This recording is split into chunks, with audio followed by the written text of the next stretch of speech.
Namasukan lang ang lalaki sa isang krematorium at nagsusunog ng mga bangkay para mabuhay. Pero sa kalagitnaan ng isang cremation, hindi niya inaasahang magigising ang soul-devouring system. Mula sa sandaling iyon, basta mahawakan niya ang mga nakatambak na bangkay sa paligid, kaya niyang lamunin ang mga alaala at martial arts na taglay nila noong nabubuhay pa sila. At ang nakakakilabot pa, sapat na ang martial art na ninakaw niya para matuhog ang puso ng isang high-level na demonic beast sa isang iglap. At nagsimula ang lahat hindi pa katagalan sa AV Academy. Nang araw na yon, nagtipon ang maraming estudyante sa labas ng pinto ng classroom, pero walang naglakas loob na pumasok sa loob. Nakatayo doon si Lin Yu sa isang kaawa-awang kalagayan at sumigaw, "Ibalik mo sa akin ang gamot ng kapatid ko. Kung hindi, balang araw, pagbabayarin ko kayo rito."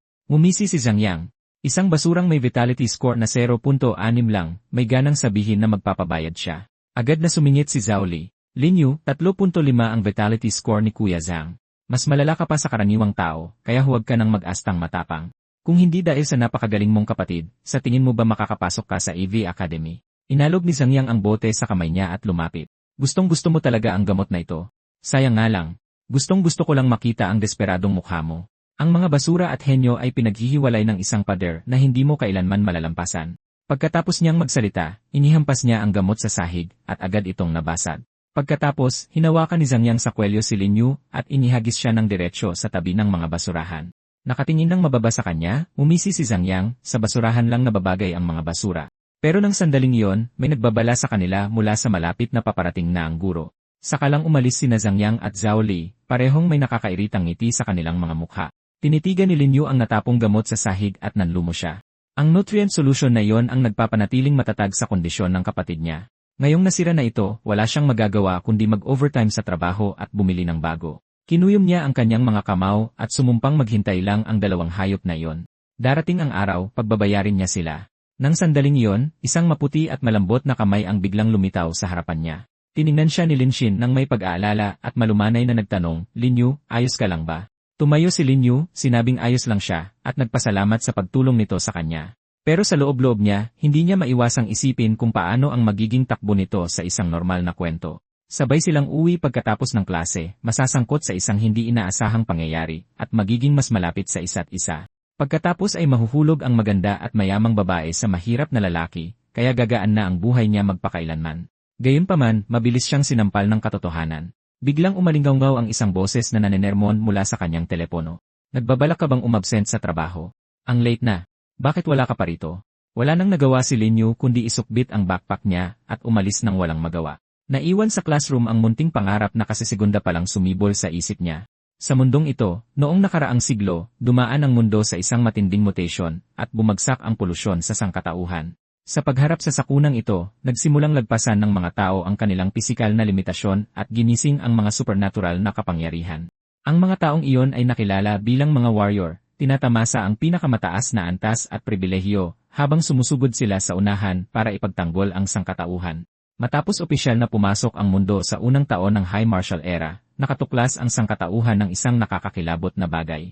Hindi na palayan ng kamatayan ang sinuman mula sa polusyon. Ang mga napolusyonang bangkay ay nagiging mga walking dead na walang sariling pag-isip at udyok lamang ng pagkauhaw sa pagpatay. Tinawag ng mga tao ang pangyayaring ito na corpse reanimation. At sa ngayon, ang tanging alam na paraan para labanan ang polusyon at corpse reanimation ay ang tuluyang sunugin ang bangkay hanggang sa maging abo. Ang part-time job ni Lin Yu pagkatapos ng eskwela ay magtrabaho sa krematorium, pagsunog sa mga bangkay na iniuwi mula sa mga frontlines. Malapit na ang renewal ng nutrient pod ng kapatid niya, at kailangan niyang kumita ng 200,000 bago matapos ang buwan. Hindi niya katulad ang kanyang kapatid. Pagkapasok pa lang niya sa sophomore year, lumagpas na sa 1-0, 0-0-0 ang vitality score nito, at nagising pa niya ang napakabihirang telekinetic na talento. Pero sa araw ng kanilang ika-17 kaarawan, biglang nakoma ang kanyang kapatid nang walang malinaw na dahilan. Mula ng araw na yon, hindi na siya nagising muli. Ipinanganak si Lin Yu na walang kahit anong talento. Noon, palaging ang kapatid niya ang nagtatanggol sa kanya. Ngayon, siya naman ang may tungkuling mag-alaga sa kanya. Bawat cremation ay kumikita siya ng 20,000. Ang sahod niya ngayon ay mapupunta sa pagbili ng pamalit sa nabasag na gamot. Kung makakasunog pa siya ng 10 bangkay pagkatapos nyon, sapat na ang pera niya para sa nutrient pod. Ang problema, lahat ng bangkay na dinadala rito ay may dalang polusyon. Isang pagkakamali at maaaring mamatay agad ang cremator o ang mas malala, maging isang halimaw. Ito mismo ang dahilan kung bakit napakalaki ng bayad sa trabahong ito, pero halos walang may lakas ng loob na tanggapin ito. Pero ng araw na yon, may nasaksihan si Lin na hindi pa niya nakikita kailanman. Nagsimulang umangat ang mga hibla ng itim na usok mula sa nasusunog na bangkay. Hindi nagtagal, lumutang ang itim na usok palabas ng cremation chamber. Pagkatapos ay lumutang ito papunta sa itaas ng ulo ni Lin Yu. Sa sumunod na iglap, bumaon ito ng diretsyo sa isipan niya. Hindi nakaramdam ng sakit si Lin Yu. Sa halip, isang nakakapagtakang ginhawa at init ang kumalat sa buong katawan niya. Pero pagkatapos nyon, napakaraming alaala ang pumasok sa isip niya, at bawat isa sa mga alaalang iyon ay mula sa larangan ng digmaan. Ipinakita sa ilan ang mga sundalong desperadong nag-ensayo sa military camp. Ipinakita sa iba na nakikipaglaban sila ng patayan sa mga demonic beast sa frontlines. Pabalik ng malay ni Lin Yu sa realidad, basang-basa na siya ng malamig na pawis. Bumulong siya na hindi makapaniwala, nakita ko ba talaga ang nakaraan ng isang patay na warrior? Sa sumunod na segundo, biglang lumitaw sa harapan ng mga mata niya ang isang system panel. Na-activate na ang soul devouring system. Samantala, sa kabilang bahagi ng silid, biglang dumilat ang mga mata ng inakalang patay na demonic beast. Tinitigan ni Lin Yu ang panel sa harapan niya, labis na naguguluhan. Soul devouring system. Ano ba yon? Kasabay nito, bigla na lang tumayo ang bangkay ng demonic beast sa tabi niya. Nanigas sa kinatatayuan si Lin Yu at hindi napigilang mapamura. Buwisit, kakabuhay lang ng isang level 1 na beast. Sa sumunod na segundo, ibinuka ng beast ang madugo nitong panga at dinamba siya, kaya napatumba siya sa sahig. Buti na lang, lahat ng bangkay ng demonic beast na dinadala rito ay nakakadena na noon pa man. Sa oras na yon sa pagitan ng buhay at kamatayan, natapos na mag-load ang soul devouring system. Na-detect ang soul memory ng level 1 na warrior na si Liang. Host, mangyaring pumili ng isa sa mga sumusunod na kakayahan na paunlarin. Hindi na ito pinag-iisipan pa. Agad na pinili ni Lin Yu ang military combat arts. Pero pagkapili niya, isa-isang naputol ang mga kadena na nakatali sa demonic beast. Agad na inangat ng halimaw ang mga kuko nito at humiwa patungo kay Lin Yu. Itinulak ni Lin Yu ang kanyang sarili mula sa sahig dahil sa instinct at mabilis na naiwasan ang pag-atake. Matapos niyang balansihin ang sarili, hindi niya inaasahang mararamdaman ang isang matinding puwersa na dumadaloy sa kanyang katawan. Naging mas matalas din ang kanyang paningin, sapat na upang masundan ang mga galaw ng Jackal Hound. Hindi nagtagal, tumalo ng mataas sa air ang Jackal Hound at umatake muli sa kanya. Ngunit natural na gumalaw ang katawan ni Lin Yu na parabang dumaan na ito sa hindi mabilang na laban. Gamit ang mga alaala ng military combat arts sa kanyang isipan, naglunsad siya ng counterattack. Sa isang suntok, napalipad niya ang Jackal Hound. Sobrang nagulat si Lin.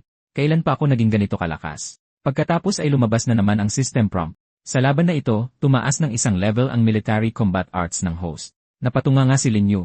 Hindi niya inakala na makakaranas siya ng ganitong kabaliw na pagkakataon. Pagkatapos mismo niyan, nagbigay ulit ng paalala ang system, may na-detect na bangkay na pwedeng lamunin. Agad na inabot at inactivate ni Lin Yu ang soul devouring, hindi niya mapigilang isipin kung anong klaseng pabuya ang maibibigay sa kanya ng bangkay ng isang demonic beast. Pagdampi ng kamay niya sa bangkay ng halimaw, isang alon ng matinding galit ang dumaloy ng diretsyo sa isip niya. Ang mga alaala ng halimaw ay halos puno ng madudugong eksena ng pagpunit sa mga tao. Dahil sa impact ay muntik nang maisuka ni Lin Yu ang lahat ng kinain niya kagabi. Saka lang niya talaga na-realize kung anong klaseng mga halimaw ang kailangang harapin ng mga sundalo sa frontier araw-araw. Tumunog ulit ang system prompt. Na-detect ang soul memory ng level 1 beast na Jackal Hound. Host, pumili po ng isa sa mga sumusunod na kakayahan na lilinangin. Matapos tingnan ang mga pagpipilian, hindi na iwasan ni Lin Yu na mapasimangot, iniisip kung alin ang pinakamagandang piliin. Kung ang ibig sabihin ng devour ay kakain siya ng tao, hinding-hindi niya yon matatanggap. Para makasiguro, pinili niya ang claw skill na nasaksihan niya mismo sa laban. Sa sumunod na sandali, isang malakas na enerhiya ang umapaw sa dalawa niyang kamay. Sa isang iglap, tila nabalot ang mga kamay niya ng matatalim na armor, na may nakakamatay at malamig na kislap. Agad na ipinaliwanag ng system na ang claw skill ay nagpapahintulot sa kanya na mag-switch sa claw mode sa aktwal na labanan. Kasabay nito, lumabas ang claw skill sa system panel ni Lin Yu. Pero pinaalalahanan din siya ng system na kasalukuyang naka-cooldown ang soul devouring at magagamit lang ulit pagkatapos ng 12 oras. Hindi na iwasang mapabuntong hininga ni Lin Yu. Hindi niya inasahan na may cooldown limit pala ang skill. Mukhang kailangan mo na talagang pag-aralang mabuti ang system na ito mula ngayon. Sa laban kanina, nabanggit din ng system na ang mga skill ay pwedeng tumaas ang proficiency habang ginagamit. Kung ganoon, ang ibig sabihin ba ng pag-absorb ng parehong klase ng skill ay pwedeng mag-stack ang effects nito? Masusubukan lang niya yon kapag nagkaroon siya ng pagkakataon mamaya. Maya-maya pa, napansin din ni Lin Yu na mismong ang system ay may level. Ibig sabihin, malaki ang posibilidad na pwede ring ma-upgrade ang system, pero walang paliwanag sa panel kung paano ito gagawin. Kahit paano, malalaman din niya sa huli kung paano i-upgrade ang system. Sa ngayon, ang pinakamahalaga ay ang mamaster ang mga skill na meron na siya. Napatunayan na ng laban kanina kung gaano kapaki-pakinabang ang military combat arts sa mga totoong labanan. Habang sariwa pa ang pakiramdam, nagdesisyon siyang itaas muna ang proficiency nito. Sinusundan ang mga alaala ni Leong noong nabubuhay pa ito, unti-unting pinraktis ni Lin Yu ang galaw sa pagsuntok ng pa-step by step. Pero habang tumatagal, nagiging mas mahirap ang mga galaw. Imposibleng magawa ng tama ng isang ordinaryong estudyante ang mga ito. Mabuti na lang at namana ni Lin Yu ang mga alaala ni Leong. Kahit na mahirap pa rin ang mga galaw, unti-unting nakuha ng kanyang katawan ang ritmo na parabang hindi mabilang na beses na niya itong pinraktis noon, tulad ng inaasahan sa military combat arts ng hukbo. Nasa ibang level talaga ito kumpara sa mga basic na galaw na itinuturo sa eskwelahan. Pagkatapos lang ng isang buong practice, malinaw na naramdaman ni Lin na mas tumindi ang vitality sa katawan niya. Sunod, kailangan niyang ituloy ang momentum at itaas ang kanyang vitality score ng mabilis hanggat maaari. Pagsapit ng kinabukasan sa klase, biglang nagising si Lin Yu sa isang pagtatalo. Sumimangot ang teacher at pinagalitan siya. Pinadala ka ba ng mga magulang mo sa eskwelahan para lang matulog? 2 buwan na lang, college entrance exam na. Sa vitality score mong iyan, hindi ka man lang makakapasok sa universidad. May plano ka bang magbuhat ng hollow blocks sa construction site pagka-graduate mo? Agad siyang tinuya ni Zhao Li. Sa 0.6 niyang vitality score, kahit mga construction worker ayaw sa kanya. Masyado siyang mahina para magbuhat ng hollow blocks. Alam ni Lin Yu na nag-aalala lang talaga ang teacher sa kanya, kaya napayuko na lang siya at humingi ng tawad. Humingi ka ng tawad. Pagkatapos ng klase, walang nagawang lumabas ng classroom ang teacher, palihim na napabuntong hininga. Bakit ba hindi nalang galingan pa ng kaunti ni Lin Yu? Nakakapanghinayang. Wala ring magawa si Lin Yu. Kagabi, habang mas nagpa-practice siya, mas na-excite siya. Bago pa niya mamalayan, buong gabi siyang nag-practice ng military combat arts nang hindi man lang natutulog, pero umangat lang sa 11% ang proficiency niya. Masyado itong mabagal. Mukhang mas maganda ang aktwal na laban para mapataas ang proficiency. Tungkol naman sa kung anong mangyayari kung makapag-absorb siya ng pangalawang memory ng military combat arts, mas lalo pa siyang nagiging curious. Saktong paglapit ni Zhao Li kay Lin Yu, ipinagpatuloy niya ang pang-aasar dito. Kahit kailan ay hindi ka na magiging mandirigma. Bakit hindi ka na lang mag-drop out ngayon at isama mong mamalimos ang gulay mong kapatid? Baka sakaling kumita ka pa ng pera. Isang tingin lang ang ipinukol ni Lin Yu sa kanya, at agad na pinagpawisan ng malamig si Zhao Li. Hindi na matiis ni Lin Xin na panoorin si Zhao Li na pinapahiya si Lin Yu, kaya humakbang siya para tulungan ito. Pero basta na lang hinawakan ni Lin Yu ang kamay ni Lin Xin, tumalikod, at lumabas ng classroom, habang seryosong sinabi, "Tara na. Lumayo ka sa kanya." Nakakahawa ang katangahan. Agad na namula ang mukha ni Lin Xin. Hindi niya mapigilang isipin, bakit parang mas gwapo si Lin Yu ngayon? At mas naging matipuno ba siya? Patuloy siya sa pag-uudyok ni Zhao Li mula sa likod. Ang basura ay basura pa rin. Tumatakbo dahil takot na mabugbog, biglang napatigil sa paglakad si Lin Yu. Humarap siya pabalik kay Zhao Li at malamig na sinabi, "Dahil gustong-gusto mong mabugbog, pumunta tayo sa martial arts room at doon natin tapusin ito." Pagkasabi niya niyan, nagtawanan ang mga estudyante sa paligid nila. Isang lalaking may maikling buhok ang nagsabi, 2.7 ang vitality score ni Zhao Li. Halos nasa standard na iyan ng isang quasi-warrior. Nag-ayos pa ang eskwelahan ng special combat training para sa kanya. Sumingit ang isang mahabang buhok na lalaki sa tabi niya. Ang isang walang kwentang tamad na puro tulog lang ang alam ay hindi dapat bumangga sa isang tulad niya. Huwag kang magpalumpo at subukan siyang perahan pagkatapos. Malamig na sinabi ni Lin Yu, akala mo ba laro lang ito ng mga bata? Kung maglalaban tayo, pareho nating tatanggapin ang kahihinatnan nito. Kalaunan, kumalat ang balita tungkol sa laban ni Lin Yu at Zhao Li sa buong eskwelahan, at maraming estudyante ang nagmadaling pumunta para manood. Tumayo ang dalawa sa arena, handa na para simulan ang laban. Sumigaw ang lalaking may maikling buhok mula sa ibaba, "Zhao Li, di hamak na mas mataas ang vitality score mo sa kanya. Tapusin mo na sa isang suntok." Punong-puno ng kumpiyansang sinabi ni Zhao Li, "Binigyan ako ng eskwelahan ng high vitality combat training. Ngayon, susubukan ko ang naging resulta nito sa isang basurang tulad mo." Kalmadong sumagot si Lin Yu. "Isa ka lang asong puro tahol na nagkukunwaring matapang." Sa sumunod na segundo, dumiretso ang malaking kamao ni Zhao Li patungo kay Lin Yu. Itinaas ni Lin Yu ang kanyang kamay at sinalo ang kamao ni Zhao Li sa isang hawak. Naging yelo ang kanyang tingin sa isang iglap. "Sinabi ko na sayo dati. Pagsisisihan niyo ito ni Zhang Yang." Baka sa mukha ni Zhao Li ang labis na gulat. Hindi niya maintindihan kung paano naging mas malakas sa kanya ang isang basurang may 0.6 vitality lang. Nang sumunod na sandali, hinablot ni Lin Yu pababa ang braso ni Zhao Li, kaya agad itong nawalan ng balanse. Pagkatapos noon, itinaas ni Lin Yu ang kanyang tuhod at malakas itong ibinundol sa baba ni Zhao Li. Nasundan pa ito ng isang brutal na suntok diretso sa mukha ni Zhao Li. Tumila po ng ilang metro si Zhao Li, at tumigil lang nang malakas siyang bumagsak sa pader. Dahan-dahan siyang tumayo para lang mapagtantong nabungi ang ilan sa kanyang mga ngipin. Malamig siyang tinitigan ni Lin Yu mula sa itaas at sinabi, kapag ininsulto mo pa ulit ang kapatid ko, hindi lang pagkabungi ang aabutin mo. Pagkasabi nito, kinuha ni Lin Yu ang backpack niya at tumalikod para umalis. Pero napansin ni Xiao Lei ang isang kutsilyong nakalatag sa lapag. Naging malupit ang kanyang mga mata. Dinampot niya ang kutsilyo at malakas na hinampas ito sa likod ni Lin Yu. Agad naramdaman ni Lin Yu ang matinding pagnanasang pumatay mula sa kanyang likuran. Umikot siya at winasak ang sandata ni Xiao Lei sa isang tira lang. Kasabay nito, nag-transform sa claw mode si Lin Yu at idiniin ang matutulis na kuko sa gilid ng mukha ni Xiao Lei. Sa sobrang takot ni Xiao Lei, bumigay ang mga binti niya at napabagsak siya sa sahig. Tinitigan siya ni Lin Yu gamit ang malamig na mga mata. Gusto mo na bang mamatay? Napasigaw sa takot ang lahat ng estudyanteng nanonood sa malapit. Isang tao ang bumulong ng may takot, paanong biglang naging mga kuko ang kamay niya? Polluted ba siya? Hindi man lang iyon mukhang skill ng isang tao. Kahit na ganoon, sinubukan pa rin ni Xiao Lei na magmatapang. Lin Yu, maghintay ka lang. Siguradong hindi palalampasin ni Brother Zhang ang ginawa mong ito. Sumagot si Lin Yu nang walang pakialam. Sana lang mas kaya pang tumanggap ni Zhang Yang ng bugbog kaysa sayo. Hindi nagtagal ay sumapit na ang gabi. Bumalik si Lin Yu sa crematorium, handang magsunog pa ng mas maraming bangkay. Tapos na ang 12-hour cooldown ng Soul Devouring, ibig sabihin ay pwede na siyang makakuha ng bagong skill. Hindi niya maiwasang umasa kung anong klaseng pabuya ang makukuha niya ngayon. Sakto naman, nagsalita ang lalaki sa tabi niya. Lin, nakita mo na ako at hindi mo man lang ako babatiin. Wala talagang modo ang mga bata ngayon. Nakuha mo ang trabahong ito dahil sa akin, tapos hindi ka man lang marunong tumanaw ng utang na loob. Palihim na napangisi si Lin Yu. Kinuha mo lang naman ako dahil wala ka nang mahanap na iba. Kung hindi lang malaki ang sweldo, hindi siya patuloy na magtatrabaho sa ilalim ng lalaking ito. Pagkatapos ay sinabi ng lalaki, may isa na namang malaking batch ng mga bangkay na dumating ngayon. Kailangan nang i-cremate lahat ng iyon. Bilisan mo at magtrabaho ka na. Huwag kang tatamad-tamad. Binuksan ni Lin Yu ang kwarto at nakita ang ilang bangkay ng mga warrior na nakahiga sa loob. Kamakailan, parami ang dinadalang mga patay na warrior dito. Sa alaala ng Jackal Hound kahapon, tila nakita niya ang mga imahe na nabutas ang mga depensa sa frontline. Nasa bingit na kaya ng pagkasira ang frontline. Mabilis na umiling si Lin Yu at pinilit iwaksi ang kaisipang iyon. Kung umabot na talaga sa ganoong punto ang lahat, matagal na dapat itong nai-report sa balita. Sa ngayon, ang pangunahing layunin niya ay madagdagan ang lakas niya ng pinakamabilis na paraan. Agad na inactivate ni Lin Yu ang Soul Devouring sa isa sa mga warrior. Base sa uniforme, ang warrior na ito ay sobrang magkahawig kay Liang.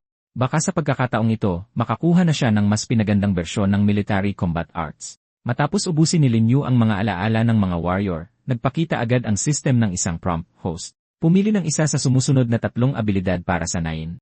Walang pag-aalinlangang pinili ni Lin Yu ang unang opsyon. Military Combat Arts, kung ang pag-absorb ba talaga ay isang paraan para mapataas ang proficiency, ay mapapatunayan sa resultang ito. Mabilis niyang nilabas ang system at binuksan ang kanyang skill panel. Matapos makita ang deskripsyon ng skill, labis na natuwa si Lin. Talagang nakakapag-upgrade ng direkta ang pag-absorb ng parehong skill. Ibig bang sabihin ito, kung lalamunin niya pa ang alaala ng isa pang warrior, pwede niyang mapataas agad sa max level ang Military Combat Arts. Ngunit akmang lalamon na sana si Lin Yu ng isa pa, pinaalalahanan siya ng system na naka-cooldown pa ang Soul Devouring at magagamit lang ulit matapos ang 12 oras. Doon lang napagtanto ni Lin Yu na masyado siyang nasabik at tuluyan nang nakalimutan ang cooldown. Mukhang kailangan niya munang tapusin ang kanyang trabaho, bago ituloy ang pagpapataas ng proficiency ng kanyang Military Combat Arts. Samantala, sa frontier, ilang manggagawa ang nagsasakay ng mga bangkay ng mga nasawing warrior pabalik sa mga sasakyan. Hindi nagtagal, tuluyang napuno ng mga bangkay ang 2 malalaking truck. Tinapik ng isang manggagawa ang pinto ng truck at sinabing, pwede nang ipadala ang mga bangkay na ito para i-cremate. Maya-maya pa'y umandar na ang mga sasakyan at nagtungo sa City Crematorium. Pero walang ideya ang mga manggagawang nagbibiyahe ng mga bangkay na isang high-level demonic beast ang nagpapanggap bilang isang bangkay na nakahiga sa loob ng truck habang pumapasok ito sa syudad kasama ng konvoy. Samantala, dinala ni Zhang Yang ang kanyang mga tauhan at hinarangan si Lin Xin, ang babaeng palaging tumutulong kay Lin Yu. Aroganteng tumingin sa kanya si Zhang Yang mula sa itaas at sinabi, palabasin mo si Lin Yu. Paluhurin mo siya at paghingiin ng tawad kay Xiao Li. Kapag ginawa niya yon, kakalimutan namin ang pambubugbog niya kay Xiao Li. Tapos ay malamig siyang binantaan nito. Kung hindi mo papupuntahin si Lin Yu dito, hindi ka makakalabas ng hallway na ito ngayon. Galit na sumigaw si Lin Xin. Mga walang hiya kayo. Kayo ang palaging nang-aapi kay Lin Yu simulat sa pool. Lumaban lang siya. Ano ba ang naging kasalanan niya? Matalim na sumagot si Xiao Li. Brother Zhang, bakit mo pa sinasayang ang laway mo sa babaeng yan? Kakampi siya ni Lin Yu. Nang bugbugin ako ni Lin Yu kahapon, tumatawa siya riyan mismo. Agad na nakipagtalo pabalik si Lin Shen. Nagsisinungaling ka. Kahit kailan ay hindi ako tumawa. Bigla na lang hinablot ng lalaking maikli ang buhok ang notebook mula sa kamay ni Lin Shen. Tinignan niya ito at mumisi, ganito kakakaba para rito. Huwag mong sabihing inihanda ito para sa basurang si Lin Yu. Sa kanya malakas na itinulak si Lin Shen sa pader at umungol, "Diyan ka lang." Sadyang binasa ng lalaking maikli ang buhok ang notebook. Mga markadong key points, detalyadong mga paliwanag sa halimbawa. Wow! Napakamaalalahanin naman. Sayang lang dahil ang basura ay mananatiling basura, kahit gaano mo pa siya tulungan. Talaga bang naisip mong magiging isang henyo siya? Pagkatapos, mismo sa harap ni Lin Shen, pinunit niya sa gitna ang notebook. Hinawakan ni Zhao Lei ang braso ni Lin Shen at mumisi. Yan ang napapala mo sa pangingialam. Ngayon alam mo na kung anong nangyayari kapag tinulungan mo ang maling tao. Nagkunwari si Junyang at sinabing, bitawan mo siya. Notebook lang yan. Iiyakan mo pa ba yan? Mas may pakinabang pa kung susuyuin mo ako kaysa sumama sa basurang yan. Sa sobrang galit ni Lin Shen, kinagat niya ito ng mariin at sumigaw, lumayas ka. Pero sa sumunod na segundo, sinagot siya ni Zhang Yang ng isang malakas na sampal sa mukha. Tumawa si Zhao Li sa gilid. Ang ganda ng sampal mo. Kuya Zhang, nangahas pa talagang mangagat ng babaeng to. Malinaw na wala siyang galang sayo. Sa namumulang mga mata, tiningnan ni Lin Shen ang notebook na kalahating buwan niyang inihanda para kay Lin Yu. Sa sumunod na sandali, pilit siyang tumayo at sinubukang bawiin ang mga natitirang pahina. Nanlamig ang ekspresyon ni Zhang Yang nang makita niya yon. Hindi mo talaga alam kung anong makakabuti sayo. Sa sumunod na segundo, sinakal niya si Lin Shen at isinandal ng malakas sa pader. Mayabang na sinabi ni Zhang Yang, ito ang agwat sa pagitan ng lakas mo at ng sa akin. Ang lakas at bilis ko ay number 1 sa eskwelahan. Ang paglaban sa akin ay paghingi lang ng sakit sa katawan. Dahan-dahan niyang niluwagan ang pagkakapigil at mumisi. Dahil masyado mong gustong lumaban, sisiguraduhin kong matatandaan mo ang leksyong ito. Pagkatapos ay inutusan ni Zhang Yang ang mga alipors niya, sugurin niyo siyang 3. Kung mabaldado niyo siya, sagot ko. Unang sumugod ang lalaking may mahabang buhok, umungisi ng may masamang balak. Ito ang napapala ng mga kumakalaban kay Kuya Zhang. Pero sa sandaling sumuntok siya, isang kamay ang mahigpit na pumigil sa braso niya. Malamig na sinabi ni Lin Yu, 4 na lalaki ang pinagtutulungan ng isang babae. Wala na ba kayong hiya? Mabilis na nagmakaawa si Lin Shen. Lin Yu, ayos lang ako. Tayo na. Parang awa mo na, huwag kang makipag-away sa kanila. Pero hindi man lang lumamig ang galit ni Lin Yu. Sa isang iglap ng puwersa, binali niya ang braso ng lalaking may mahabang buhok. Dahan-dahang lumapit si Zhang Yang kay Lin Yu at mumisi. Lin Yu, lumabas ka rin sa wakas. Mabuti. Hindi ko na kailangang mag-abala pang hanapin ka. Tuluyan siyang binaliwala ni Lin Yu at yumuko para pulutin ang notebook na pinaghirapang ihanda ni Lin Shen para sa kanya. Tumingala siya sa kanila, yelo sa lamig ang boses niya. Kaya kong palampasin ang tahol ng mga asong ulol, pero pinunit niyo ang notebook niya. Hindi ko palalampasin yon. Nagsalita si Zhang Yang gamit ang mapang-asar na tono. Basura, ang yabang mong magsalita. Hindi na siya binigyan ni Lin Yu ng pagkakataong magsalita pa. Pinatama niya ang isang suntok direkta sa mukha ni Zhang Yang. Nangahas kang saktan si Lin Xin. Hindi ko yon mapapatawad kailanman. Napaatras ng ilang metro si Zhang Yang dahil sa suntok, muntik nang mawala ng balanse. Isang nakakakilabot na aura ang kumalat mula kay Lin Yu at malamig niyang sinabi. Ang panghihiyang dinanas niya ngayon, dodoblehin ko sa ibabalik sayo. Ang mga estudyanteng nanonood sa malapit ay lubos na natulala. Nasiraan na ba ng bait si Lin Yu? Binugbog niya si Zhao Lei kahapon, at ngayon, nangangahas pa talaga siyang saktan si Zhang Yang. Mayabang na sumigaw si Zhao Lei sa gilid, Kuya Zhang, bugbugin mo siya. Patayin mo siya sa bugbog. Sa sumunod na sandali, naglabas din si Zhang Yang ng kamanghamanghang aura at mumisi, nakakawili. Lin Yu, hindi ko akalaing may ganyan ka palang tapang, pero masyadong madali kung bubugbugin kita dito. Pagkasabi nun, kumuha siya ng challenge letter mula sa kanyang bulsa. Kaswal niya itong inihagis kay Lin Yu. Kung mananalo ka, hihingi ako ng tawad, magbabayad ng danyos, at mangangakong hindi ka naabalahin pa. Pero kung matatalo ka, luluhod ka sa harap ng buong eskwelahan, aaminin mong basura ka, at kusa kang aalis sa paaralan. Napasinghat sa gulat ang mga estudyante sa paligid. Ang pampublikong labanan ay nangangahulugang manonood ang buong eskwelahan. Sinusubukan ni Zhang Yang na tuluyang sirain si Lin Yu. Nagmamadali siyang pinigilan ni Lin Sen. Lin Yu, huwag mong tanggapin. Hinihintay ka pa rin ng kapatid mo para alagaan siya. Hindi napigilan ng mga estudyanteng nanonood sa tabi na subukang kumbinsihin siya. Ang vitality score ni Zhang Yang ay 3.5, tapos ang sayo ay 0.6 lang. Masyadong malaki ang agwat. Hindi mo siya matatalo. Huwag kang magpadalos-dalos. Kaagad siyang inasar ni Zhao Li. Kung natatakot ka, sabihin mo lang. Lumuhod ka at yumukod ng 3 beses. Baka sakaling maawa pa si Kuya Zhang. Sumingit din ang lalaking may mahabang buhok. Ang basura ay basura. Tigilan mo ang pag-aastang matapang. Pero pinulot lang ni Lin Yu ang challenge letter, saka isinulat ang kanyang pangalan doon. Isa lang ang hininging kondisyon ni Lin Yu. Ang buong laban ay kailangang i-record at ipabroadcast sa buong eskwelahan. Gusto kong makita ng lahat kung sino ba talaga ang nababagay sa basurahan. Hindi nagtagal ay sumapit ang gabi. Tulad ng dati, dumating si Lin Yu sa krematorium na kanyang pinagtatrabahuhan. Sa susunod na 3 araw, kailangan niyang paghusayin ang kanyang military combat arts hanggat maaari o kumuha ng mga bagong kasanayan. Kailangan niyang manalo sa pampublikong labanan pagkalipas ng 3 araw. Tamang-tama, sinabi sa kanya ni Supervisor Wang, ang batch na hawak natin ngayon ay galing sa crematorium number 1. Hindi na nila kinaya kaya dito na ipinadala ang mga bangkay. Hindi na iwasang magtaka ni Lin Yu. Hindi ba't ang crematorium number 1 ang responsable sa pag-aasikaso ng mga bangkay ng mas malalakas na halimaw? Ang blonde na alipores sa tabi nila ay agad na nagsimulang mambola sa kanya. Mas maraming bangkay ang ipadala nila rito, mas pinapatunayan nitong magaling ang crematorium natin. Dahil lahat to sa mahusay mong pamumuno, Supervisor Wang. Malinaw na nagustuhan itong marinig ni Supervisor Wang at nagsimulang magbigay ng mga walang kwentang pangako. May potensyal ka, bata. Ang vitality score mo ang pinakamataas dito ngayon. Magtrabaho ka ng mabuti at susuklian ko ang pagod mo. Ngunit sa sumunod na segundo, lumingon siya kay Lin Yu at naglaho ang ngiti sa kanyang mukha. Lin Yu, hanggang kailan ka tatayo dyan? Gusto mo pa bang sumweldo? Bilisan mo na at magtrabaho na. Sumang-ayon na lamang si Lin Yu habang nagmumura sa kanyang isipan. Ang matandang buwisit na ito ay kayang magbago ng ugali sa isang iglap. Dali-dali niyang isinara ang pinto ng silid, inihihiwalay ang sarili sa labas.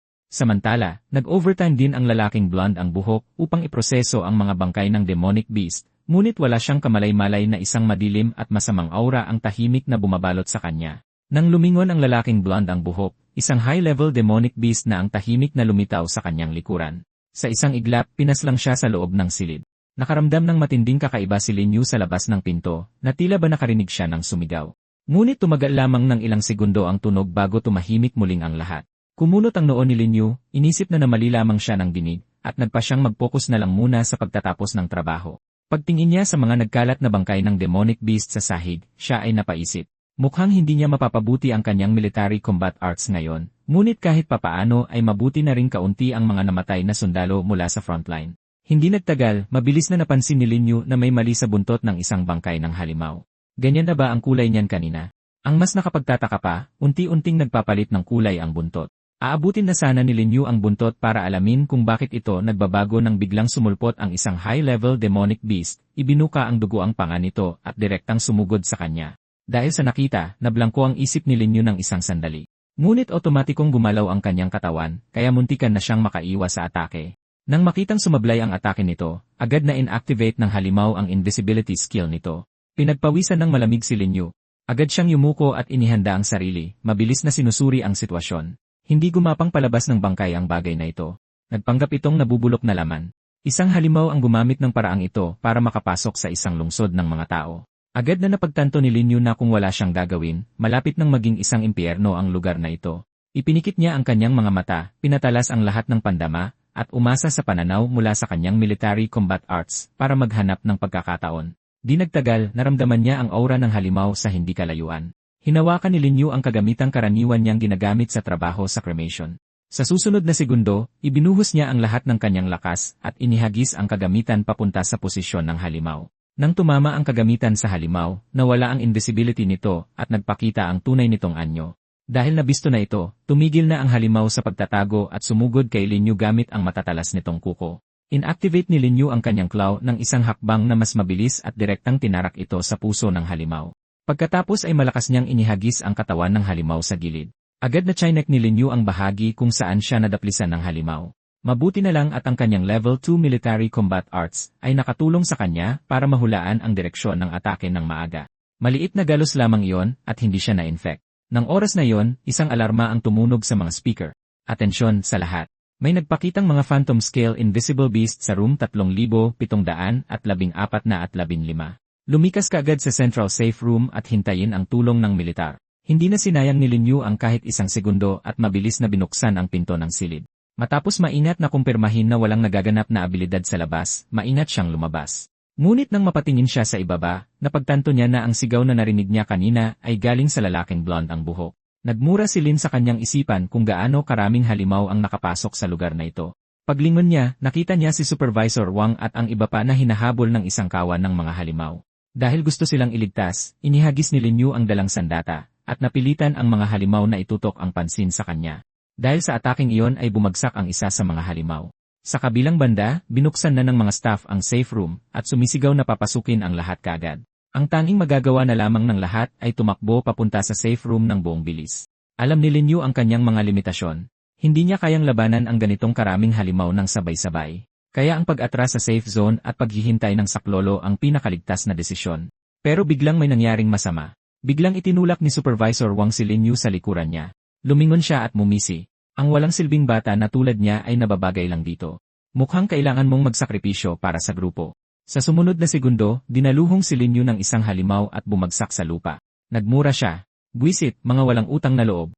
Sipa niya palayo ang umaataking halimaw at mabilis na tumayo. Masyadong magaling magtago ng aura ang mga halimaw na ito. Sa sandaling nagbaba siya ng depensa, halos hindi niya na sila madama. Desperadong tumakbo si Lin Yu papunta sa safe room, para lang marinig ang sigaw ni Supervisor Wang mula sa loob, kalimutan niyo na ang basurang iyan.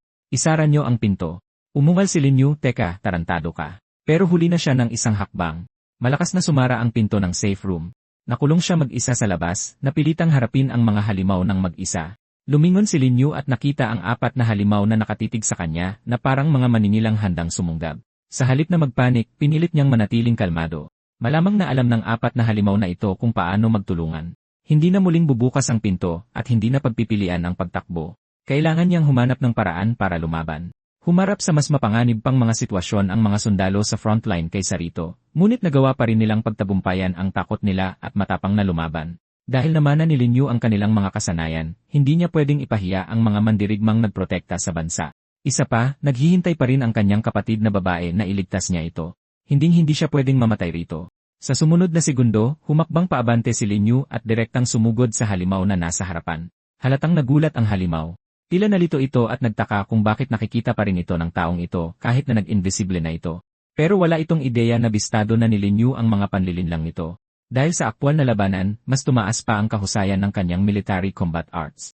Ngayon, hanggat nakafocus si Lin Yu, matutukoy niya ang pabago-bagong enerhiya ng halimaw. Kaya pa nga niyang gamitin ang skill para makita ang mga nakamamatay nilang kahinaan. Agad na pinalabas ni Lin Yu ang kanyang claw at itinarak ito ng diretsyo sa kahinaan ng halimaw. Kasabay nito, inangat ng isa pang halimaw ang mga kuko nito at sinunggaban siya. Agad na pinili ni Lin ang pinakaligtas na hakbang. Inihagis niya ang halimaw na hawak niya paharap, ginamit ito para harangan ang atake ng isa pang halimaw. Sa sandaling bumagsak ang 2 halimaw sa lupa, tumalon ng mataas si Lin Yu sa ere at lumapag sa ibabaw ng ulo ng halimaw. Sa sumunod na iglap, sumaksak siya pababa gamit ang isang claw na tumagos sa bungo ng halimaw. Mabilis na sinuri ni Lin Yu ang sitwasyon. 2 na ang tumba, 2 pa ang natitira. Hindi niya pwedeng bigyan ng pagkakataong umatake ang mga ito. Ngunit paglingon niya, naglaho na ang 2 pang halimaw. Agad na naging alisto si Lin at nagtaas ng depensa. Ang 2 natira ay mas malakas, at ang pagbabago ng kanilang enerhiya ay halos hindi maramdaman. Siguradong nandito pa sila. Hindi pa sila umaalis. Hindi maaaring maging pabaya si Lin Yu. Kailangan niyang bantayan ang bawat munting kakaibang bagay sa paligid niya. Pagkatapos ay dahan-dahan niyang ipinikit ang kanyang mga mata at pinatalas ang lahat ng kanyang pandama. Gamit ang kaalaman mula sa military combat arts, nakakasiguro siyang makakahanap siya ng butas. Maingat na sinubaybayan ni Lin Yu ang bawat galaw sa kanyang paligid. Kahit ang tunog ng pagpatak ng dugo sa sahig ay lubos na lumakas sa kanyang pandinig. Noon din, narinig niya ang isang napakahinang paghinga mula sa pader sa kanyang tabi. Sa sumunod na sandali, biglang dumilat si Lin at malamig na sinabi, "Huli ka." Bigla siyang sumugod ng direkta sa halimaw na nasa pader, habang ang halimaw naman ay mabilis na naghandang umatake. Ngunit mas mabilis si Lin Yu. Bago pa man siya mahawakan ng halimaw, tinuhog niya ang lalamunan nito sa isang iglap. Nang sandaling iyon, matalas na naramdaman ni Lin Yu ang matinding pagnanasang pumatay mula sa kanyang likuran. Sa sumunod na iglap, bumagsak ang mga kuko ng halimaw at bumaon sa kanyang katawan. Mabuti na lang at nakapaghanda si Lin Yu. Kung hindi, ang ataking iyon ay malamang nakumitil sa kanyang buhay. Hindi niya inasahan na ang halimaw na ito ay sapat na matalino para tambangan siya mula sa likod, habang ang kanyang pansin ay nakatuon sa iba. Kahit na, halos mawasak ang kanyang kaliwang kamay, at ang sitwasyon ay biglang naging napakadelikado. Matapos magtagumpay ang pag-atake, hindi na nagpatuloy ang halimaw. Sa halip, inisaaktibo nitong muli ang pagiging hindi nakikita at nagtago sa dilim. Pinanood ni Lin Yu itong maglahong muli, ang kanyang mga mata ay lalong lumamig. Sa pagkakataong ito, hindi ka na makakataka sa aking paningin. Hindi nagtagal, napansin niya ang pagpatak ng dugo mula sa itaas pababa sa lupa. Tumingala si Lin Yu at nakita ang halimaw na nakayuko sa kisame, handa ng umatake. Maliwanag na natigilan ang halimaw na tila ba hindi nito inasahan na makikita ito ng direkta ni Lin Yu. Nagbigay si Lin Yu ng isang malamig na tawa. "Nagulat ka ba?" Sinadya kong mabahiran ng dugo ko ang mga kuko mo. Ganyan ko minarkahan ang lokasyon mo. Dahil nabulgar na ang pinagtataguan nito, tumigil na ang halimaw sa pagbabalat kayo at inatake siya gamit ang malalaki nitong kuko. Hindi rin umatras si Lin. Tumalon siya at direktang tinarget ang kahinaan ng halimaw na maaaring makapatay rito. Nagsalpukan ng tao at halimaw sa isang iglap, habang ang dugo at laman ay nagkalat kung saan-saan. Sa wakas, binasag ni Lin Yu ang simoy ng hangin at matatag na lumapag ng nakaluhod ang isang binti. Nakabaon ang kanyang mga kuko sa lupa habang isang mabangis na aurang pumapatay ang bumalot sa kanya. Sa kanyang likuran, bumagsak ng malakas ang halimaw sa sahig. Sa sumunod na segundo, tila naubos ang lahat ng lakas sa katawan ni Lin Yu. Ang sagad hanggang butong pagod at sakit ay sabay na nananalasa sa kanya. Hindi nagtagal, nanghina ang kanyang mga bias, at siya ay bumagsak sa sariling dugo. Ngunit walang nakapansin na isang itim na substansya ang muling lumalabas mula sa bangkay ng makapangyarihang halimaw na kagagaling lang niyang patayin. Ang mga hibla ng itim na usok ay dahan-dahang lumutang patungo sa noo ni Lin Yu at pumasok sa kanyang isipan.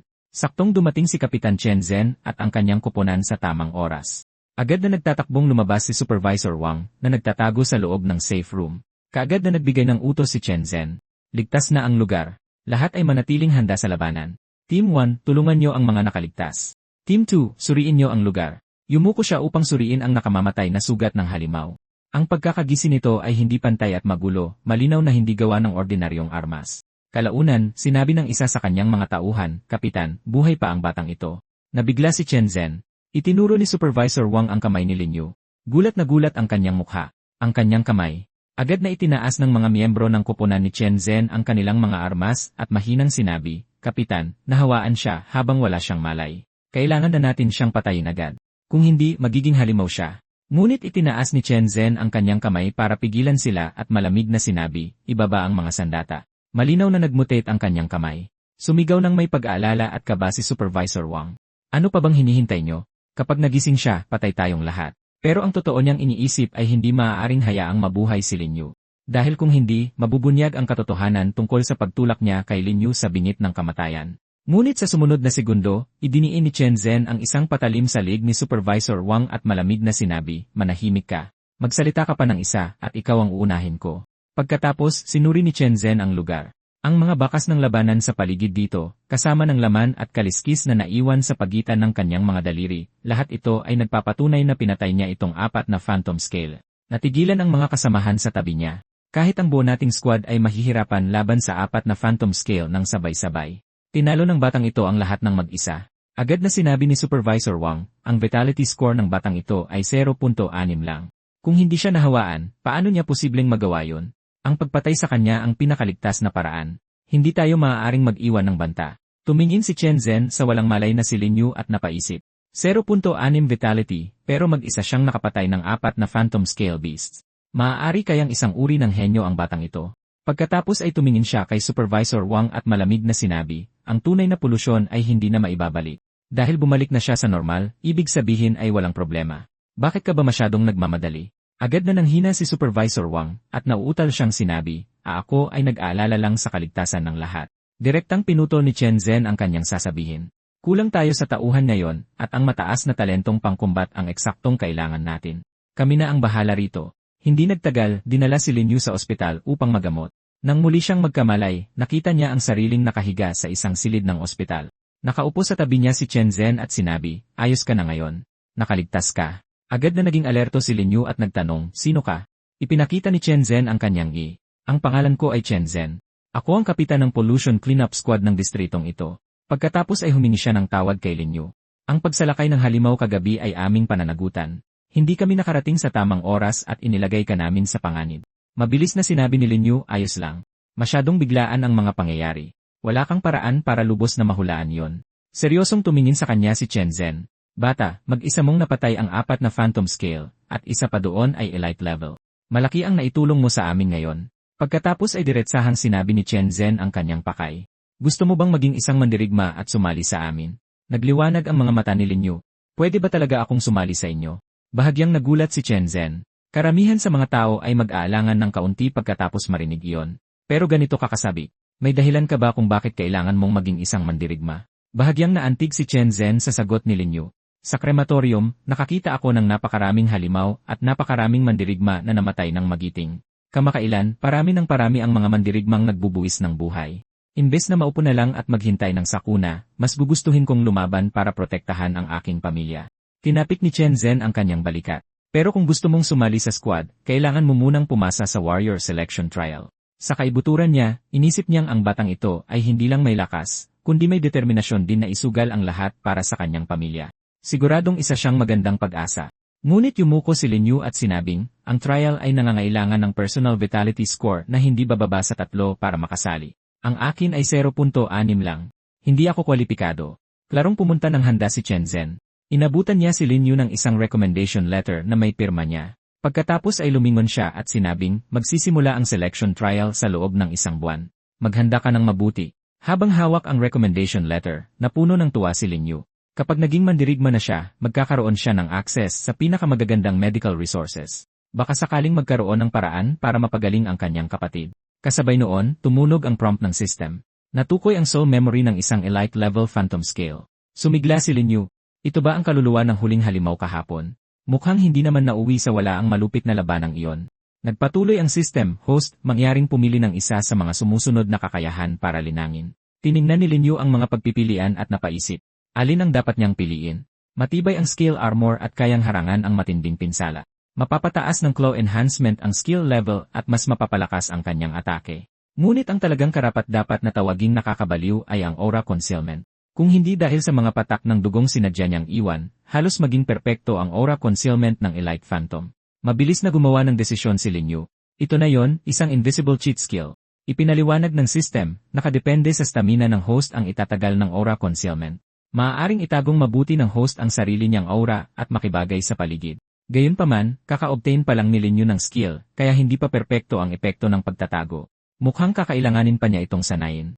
Pagkatapos ay ikinumpas ni Lin Yu ang kanyang kamay at inilabas ang kanyang buong skill panel. Ipinakita nito hindi lang ang kanyang claw skill, kundi pati na rin ang aura concealment na kakakuha pa lang niya.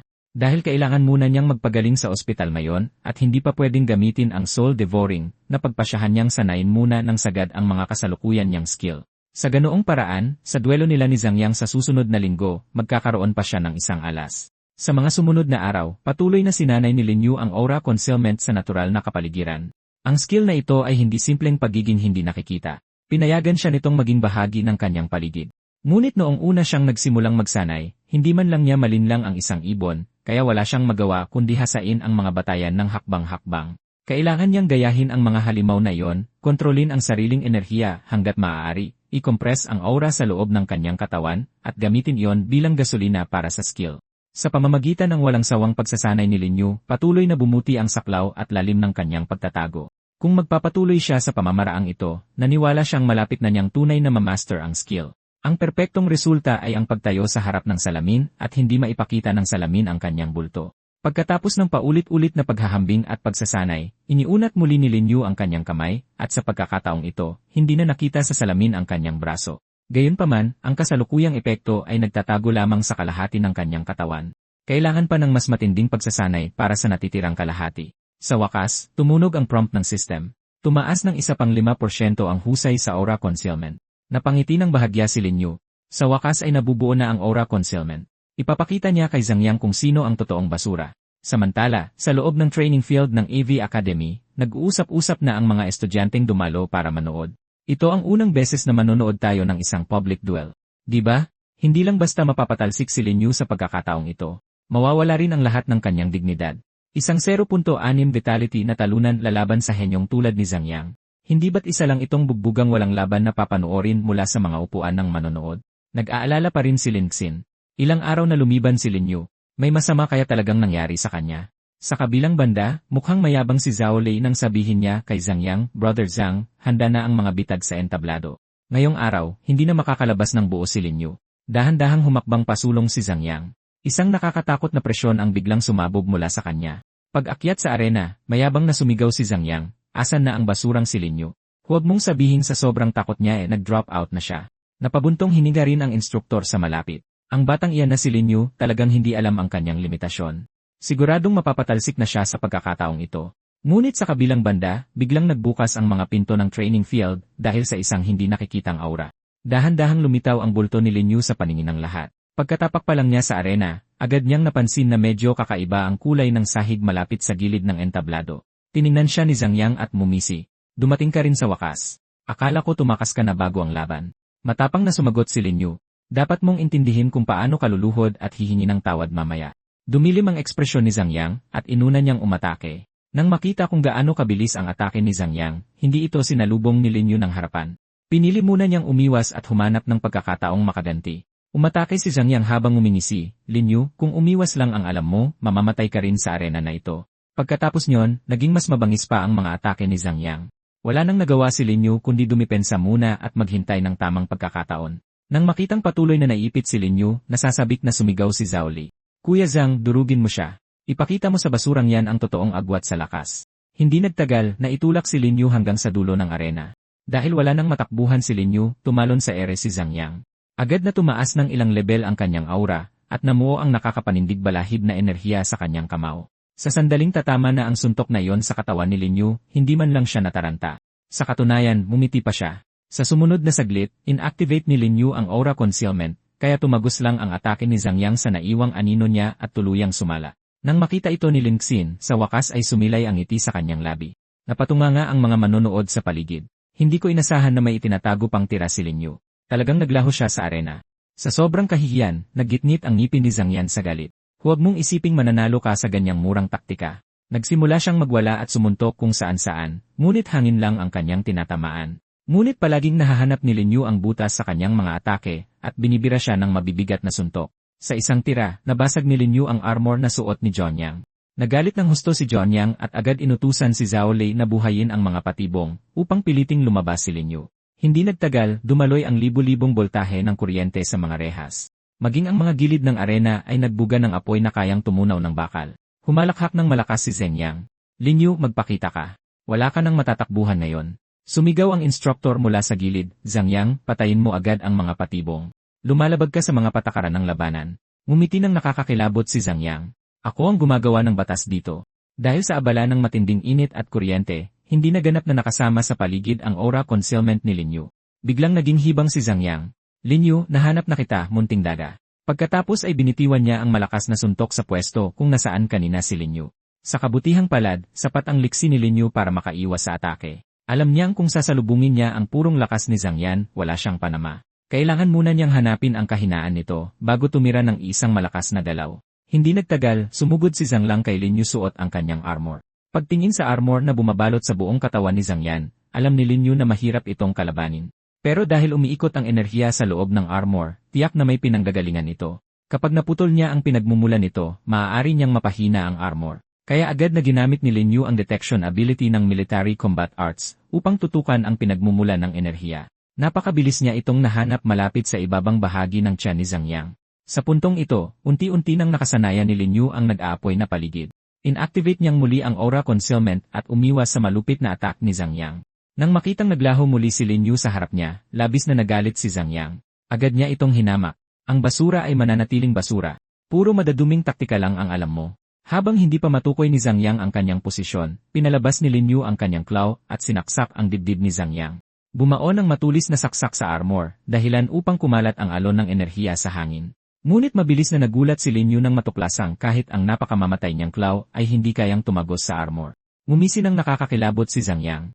Ito ay isang A-rank defensive armor na gawa sa pinakamatitibay na materyales. Sa tingin mo makakasakit sa akin ang mga palpak mong taktika. Subukan mo ulit sa susunod mong buhay. Mabilis na umatras si Lin Yu mula sa range ng atake, nag-iisip na kailangan pa niya ng isang butas. Gusto niyang makita kung gaano talaga katibay ang armor na ito. Dahil nagasgasan ito, ibig sabihin ay hindi walang hanggan ang tibay ng armor. Kung hindi ito mabasag ng claw, gagamitin niya ang armor breaking strike ng military combat arts para wasakin ito. Tumigil na rin si Zhang Yang sa pagiging padalos-dalos at nagsimulang magmasid ng kalmado. Kaya lang makisama ni Lin Yu sa paligid sa maikling sandali. Kalaunan, mahuhuli din niya ang kahinaan ng talunang ito. Sa sumunod na saglit, tumalon ng mataas sa ere si Lin Yu at inipon ang lahat ng enerhiya sa kanyang kamao. Nang bumagsak ang kanyang suntok, sumabog ang impact ng enerhiya na nagpakawala ng marahas na alon ng hangin sa buong arena. Nang makitang lubos na hinigop ng armor ang impact ni Lin Yu, lalo pang tumaas ang kumpiyansa ni Zhang Yang. Hindi man lang nakakasakit ang mahina mong suntok. Anong problema? Nakalimutang kumain. Pagkatapos ay kaswal niyang iniwasiwas ang braso at pinatalsik si Lin Yu. Pero sa sandaling umatras si Lin Yu, naramdaman din ni Zanyan ang bahagyang paggalaw ng enerhiya. Ngumiti siya ng nakakakilabot at sinabi, "Munting daga, nahanap ko na ang butas mo." Binaliwala siya ni Lin Yu at paulit-ulit na tinira ang mga kahinaan ng armor.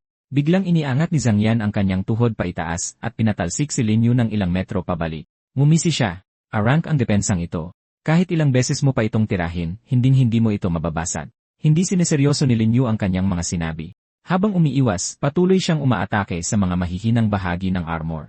Hindi nagtagal, napakaraming maliliit na bitak ang lumitaw sa buong armor ni Zangyang. Kailangan na lang ng isa pang tira para tuluyan itong mabasag. Ngunit nang subukang muli ni Lin Yu ang parehong galaw at malapit nang tumama ang kamao niya sa dibdib ni Zhonyang, nakuha rin ni Zhonyang ang kanyang energy fluctuation. Sa sumunod na segundo, hinawakan ni Zhonyang ang braso ni Lin Yu. Mayabang niyang sinabi, "Wala nang kwenta ang mga palusot mo ngayon. Oras na para mamatay." Pero kalmadong nagkalkula si Lin Yu sa kanyang isipan. Basta't makayanan niya ang tirang ito at magamit ang military combat arts para mahulaan ang susunod na atake ni Zangyang, siguradong makakahanap siya ng pagkakataon. Kaya sinalubong ni Lin Yu ang suntok ni Zangyang. Sa mismong sandaling iyon, napunta sa harapan ang sentro ng balanse ni Zangyang. Ngayon, mabilis na tinipon ni Lin Yu ang bawat butil ng lakas sa kanyang katawan. Nabasag ang sahig ng arena sa ilalim ng kanyang mga paa dahil sa impact. Ang sumunod niyang suntok ay nagpakawala ng buong lakas ng military combat arts at malakas na tumama kay Zanyan. Hindi lang nakita ni Zanyan ang pagkalat ng bitak sa kanyang armor, naramdaman din niya ang pinsala nito sa loob ng kanyang katawan. Habang nagngangalit ang mga ngipin, siya ay umungol ng may galit. Puro pagtatago at patagong atake lang ang alam mo. Kaya pala 0.6 lang ang vitality score mo. Ang isang duwag na katulad mo ay hindi kailanman magiging karapat-dapat na maging warrior. Tumigil na si Lin Yu sa pagtatago ng kanyang lakas, at marahas na sumabog ang kanyang aura. Pinunasan niya ang dugo sa gilid ng kanyang labi. "Mula ngayon, hindi na ako gagamit ng invisibility o sneak attacks. Tatapusin ito ng isang galaw." Hindi pa rin naiintindihan ni Zangyang ang sitwasyong kinalalagyan niya. Sa halip, ngumisi lang siya. "Nalog ko ba ang utak mo? Hindi man lang magasgasan ng sirang kalmot mong yan ang armor ko. Nakalimutan mo na ba?" Kalmadong sinabi ni Lin Yu, "Huwag mong maliitin ang tira na to. Hindi natin malalaman hanggat hindi natin sinusubukan." Umungal si Zangyang. "Pwes, gagamitin ko ang huling sipa na to para patalsikin ka na ng tuluyan sa eskwelahang to." Pagkatapos niyang magsalita, tumalon sa ere si Zanyan at lumitaw sa itaas ng ulo ni Lin Yu. Nakita ni Lin Yu na ang sipa ni Zanyan ay malinaw na layong pumatay. Bahagyang bumigat ang dibdib niya. Buti na lang, nahulaan na niya ang magiging atake nito gamit ang military combat arts. Kung hindi, tiyak na malagim ang kahihinatnan nito. Sa sumunod na saglit, naunang umatake si Lin Yu, ibinaon ang kanyang kalmot ng direkta sa dibdib ni Zangyang. Biglang pinagpawisan ng malamig si Zangyang habang kumalat ang sakit na tagos hanggang buto mula sa kanyang dibdib patungo sa kanyang mga braso at binti. Agad niyang napagtanto na may mali. Ang armor na labis niyang ipinagmamalaki ay unti-unting nababasag. Sa sumunod na sandali, tuluyan nang nawasak ni Lin Yu ang armor ni Zangyang. Napakaraming piraso ang tumilapon, may dalang matinding puwersa nang sumabog ang mga ito sa buong arena.